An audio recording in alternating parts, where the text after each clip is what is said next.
My friend Jordan just left. She went to go hang out with her boyfriend.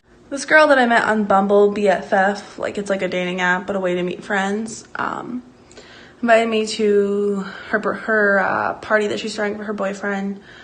And, like, I want to go, but just meeting new people and going to a party full of people I don't know is so stressful to me.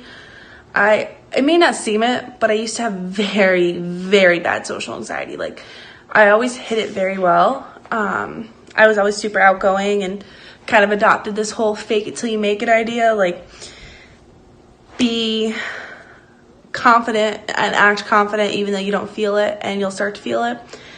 And I mean, now I'm so much better than I was a few years ago. Being, I'm a plus size girl, I'm a big girl, curvy girl, however you want to phrase it. So it just makes things stressful and it's hard. And I always used to, I'd be at parties in college and I'd hear someone laughing in the corner and I'd be like, oh, they're laughing at me. They're calling me fat. And a lot of it stems from the relationship that I was in for 5 years in high school, and some of college, where, I had someone who I loved telling me every single day that I was fat, that I was a tub of lard, that I was disgusting, that I was horrible, and all, just all this shit. And it kind of like brainwashed me. And I had to go through a lot to get through that. But now, I'm happy with who I am. I love who I am. No matter my size, I would like to be skinnier, but, guys still date me. I still, have a good time. I'd still love life. So it's not a big deal, but it's just, that social anxiety is still there. And the idea of meeting new people and just, going to a party that I don't know anyone at, it's stressful. But I've been down here for a year and I barely made any friends because it's so outside of work. It's so hard to meet people as an adult. So and that's a problem. Like, I'll meet someone and I won't ever go hang out with them because I'm just like afraid of the awkwardness and I just want to be liked. And so I think I'm going to try to force myself to go and hopefully make friends. I got a question for you because I've been looking over the episodes. What's your secret? It's killing me. What's the secret? How long do I have to wait? Honestly, I'm not even gonna lie. I gotta really. It's something I have to like kind of not kind of, but I gotta really work on it before You're I not can comfortable even sharing yet? Because you're not comfortable sharing it yet? No, not really. I mean, only 3 people in the group know about it, and well, Bryce obviously, but and then Misty, she's one of my good friends over here, so she already knew about it before everybody else. But and then other than that, Jamie too. Jamie was random though. I didn't expect to open up to her about it, but for some reason I felt the same, like just a good vibe off her. Yeah. I mean, I'm willing to open it to the group, of course, other than the viewers that are watching this. Because that I was gonna tell you what my theory was. Go ahead. I was gonna say either she's pregnant or she's a bigamist, and I don't even know if that's what women are. Because I have like this wild imagination. I said either she's married to 2 people or she's pregnant. Lord. So I was just like, I gotta find out. So yeah. I just said, I was wondering what you said at first because I was like, what's a bigamist? I thought you said bigamist, but you said polygamist, and I was like, oh, okay. Yeah. No, I'm not married. I actually just got out of a relationship 2 weeks ago. So, and then I'm nowhere near pregnant because I got my tubes tied. So. Me too, because that stuff hurts. Having babies hurt. Girl, they hurt. What's going on with Leslie? Because I saw something about jealousy, and I'm just like, what's the jealousy for? And I talked to her. She said she wasn't jealous. I'm like, okay, I still don't know why jealousy came up, but okay. And then I'm dying to meet Misty because she's like missing in action. I'm scared to really chat further with Leslie because I know she's going through some things. I think she's like maybe depressed. And it's just like, I don't know how to pull her out of that because I don't want to say something that would trigger her into further depression. Yeah. Because she just looks sad. I don't And like I know living I in don't. Korea can't be a joy either. So That is a struggle though. Come on now, like I mean, she's a veteran though. I mean, so I mean, I figured she'd be kind of used to the traveling, but as for the adjustment, like yeah, for new people being around people that don't even speak your own language, you just kind of like yeah. stuck there, So like do how you she is two get now. along? I mean, I thought we did, but from the things that Bryce has told me and just all this other extra crap, I'm like, bro, what happened? Like, You know, I have had an amazing day today. Amazing.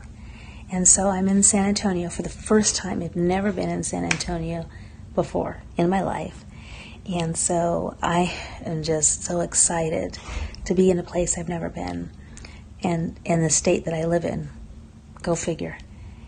But so we got to go to the river walk, just leisurely walk, and then the sun finally came out after a while because it's been rainy here. And then also too as well, we saw this, I forgot what it's called, but there are these lockets on this chain link fence. I think I said that right. And basically what people do is on Valentine's Day that are a couple, they go to this fence, they put a lock on the fence, and they throw away the key into the river walk, into the river. And oh my gosh. So that was neat. And I didn't even know, I just was walking by. See, that says a lot. Because sometimes you can just walk by something and you be thinking, well, that's nothing. Because I was walking by thinking, well, there's some locks on there. That's interesting. And my husband goes, that's actually, they do that every year. It's significant. And I'm just like, go figure, And we got to go to the cathedral. It's a beautiful cathedral. Oh my gosh, I got some great pictures, and I'm just inspired by churches and everything. It was just beautiful. And I met this lady named Mary, and just pray for me with Mary. And she was crying to me, and I felt so bad. Her husband passed away in August, and I was just talking to her. I was asking her what's going on. But I'm glad I got to meet her, and I got to spend some time with her for a moment. And I gave her my card, and I said, call me. Call me. It's all about love. My anniversary, it's all about love. So I want to share with you a quote, a love quote. Because I've been just tripping out on these. Just digging them. I'm just digging it. By Helen Keller. The best and most beautiful things in this world cannot be seen or even heard, but must be felt with the heart. what about our conversation made it seem like whatever it is that she thought of me? Do you think? Because I really want to meet Danielle because Danielle seems to be the hot topic, I guess. Yeah, she's I hella want to meet chill. Dan. Like we talked because I had to get this whole jealousy situation sorted out.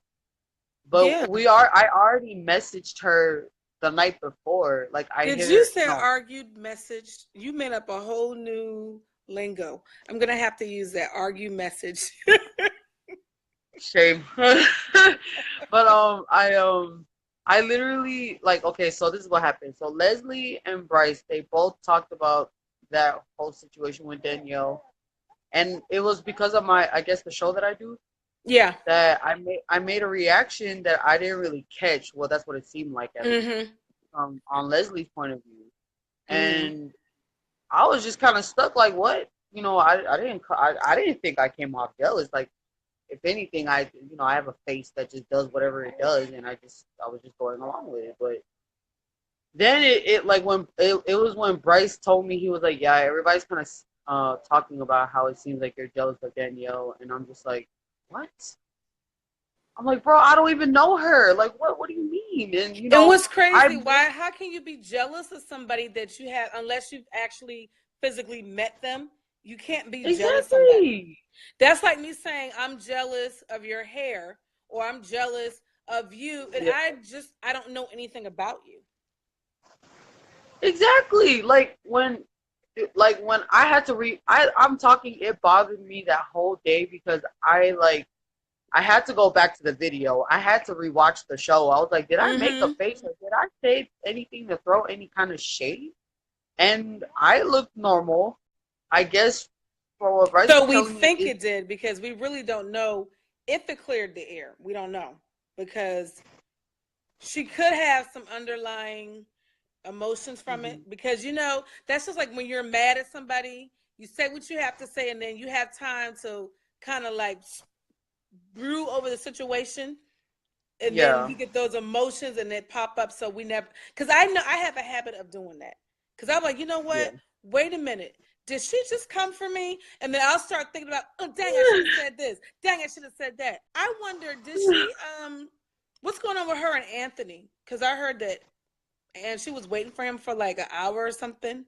From what Anthony told me, is that she said something, or like she pretty much said, I don't got time to be waiting for you, and called him a egotistical, narcissistical asshole. How are you narcissistic? Because the video chat didn't go through. Well, it kind of caught me off guard because I was like, bro, I don't understand what I don't really understand her right now. Like I even video diaried about it. It's just like, I'm not gonna entertain you, bro. Like, I don't even know you, and the fact that it seems like you're saying stuff for no reason, I'm not gonna sit there and entertain you. I just want to know why. Like, well, did we have a problem? Like, even with Anthony wise, I don't know how that went, but I hope they work it out. Like, we all grown adults in here, okay? Right. I don't got time for this. Right. We don't got time for this. Like, seriously. She called me. She said that I'm a liar. I'm insecure. She thought my secret was 9 months pregnant, and some others said that I was a transgender, which is so disturbing because transgender people. I've kind of been really slacking, and I don't know what to do about it. I was so on point. I was meditating every day. I was learning a new language. I was learning how to code. I was doing like so many mindfulness type practices. Like, I was writing what I'm grateful for. I was wishing people happiness. I was writing like, how could I make today better? And then suddenly I just stopped doing it. Like, I didn't do it one day, and now I haven't done it ever since. And I feel like I'm maybe feeling blah, and I'm trying to fill the void with like other projects, but that was making me feel so on top of my game. And now I'm kind of feeling like anxiety and sliding back to maybe in some old ways and stuff like that. So I'm really kind of nervous about it all. Like, I don't know how counterproductive this is going to be to everything I've ever worked towards. And if you add that on top to the fact that I'm moving, I feel like there's all these extra stressors that I don't normally have. And it's like, I don't know. I don't know. And of course, like, the drama in the group is kind of weighing on me a little. I mean, Leslie and Josie have like this never-ending feud that's like, clearly, I don't think that there will ever be any kind of genuine resolve to it. I don't think Anthony will ever resolve anything with Leslie. I don't think they're even ever going to meet face to face. I think that maybe Jamie doesn't take the show as seriously as some of the other cast members. I think that maybe Jamie isn't. I thought that Misty was maybe not really with the group, but I feel like maybe Jamie is the one who's isolated. But I don't know. I guess we'll see. Most of the people who were eating Tide Pods were like adults and children. In reality, like, the people who were actually doing it, they were like adult, and it was children, like 10-year-olds, not like these late teens, young adults. Third of all, most people can realize that these specific teenagers eating Tide Pods, the one from Parkland who are going out and being active. Are they the ones who were eating Tide Pods? No. You don't know because you didn't bother to do the research. You're just generalizing an entire generation based on a handful of people who did something stupid. As if you didn't do stupid shit when you were a kid and a teenager too. And it's just, it's just gaslighting them. You're trying to undermine what they're doing because you don't agree with it. And I'm sorry, have you read Hunger Games or Harry Potter or Divergent or any of these young adult dystopian universe books? Guess what, bitch? The teenagers come for you and they start the revolution and they win. They kill off the evil leader, Donald Trump, and They overpower them and they start a damn revolution and they win. And that's what is happening here. These teenagers are starting a revolution, one that America needs. And I'm so freaking proud. I wish I could hug every single one of them, being like, thank you for doing something. Thank you for making these people pay and answer to you. And to stop taking the BS and be like, you can sit there and say, well, it's not going to work. Bitch, what do you mean it's not going to work? It works in Canada. It works in Australia. It works in England. It works everywhere else. Kids aren't dying in those countries. So it works. You can tell me you don't think it's going to work. I respect the opinion, but it's wrong. It's going to work. And it's just, sorry, I try not to get too heated about it, but kids are dying. Kids are getting murdered. So 2 weeks ago, you were complaining that these kids didn't care about the government. They don't care about anything but their cell phones and their internets and the YouTube and all this crap. And now they're doing something and you're trying to undermine them for something that they weren't even a part of. Like, no, screw you. Screw it all. Go kids. Go teenagers. Do you. Do the revolution. Like, let's go. We're ready. I just want to say I absolutely freaking love Danielle. I love Josie. Bryce, you are like a ball of energy. Like, I'm telling you, you are the type of person that just gets rid of negativity. You are that person that everybody feels like they can come to and talk to. And again, I just want to say it is such a blessing to have come in contact with you. Shout out to Jess for that. And I also want to shout out Josie. Josie, when I tell you I love you, you to me are somebody that if someone steps to you, you're not going to back down. I love it. Love it, love it, love it. I will say to you though, Josie, I want you to stop calling everybody else beautiful and you don't call yourself beautiful because you are a queen. That's the one thing you guys will learn about me is I am not about you not uplifting yourself. Now, I might struggle just a little bit, but if you calling everybody else beautiful, you better make sure you call yourself beautiful first because you are gorgeous. Danielle, your makeup is slayed. Like, I wish you was here in Texas because I sure would have you make my face up and have me looking like the stars. I am so looking forward to just meeting you guys in person. I'm looking forward to me and you having a chat, Danielle, because like I said, I love all your energy. Absolutely love it. I'm looking forward to just continuing with the show.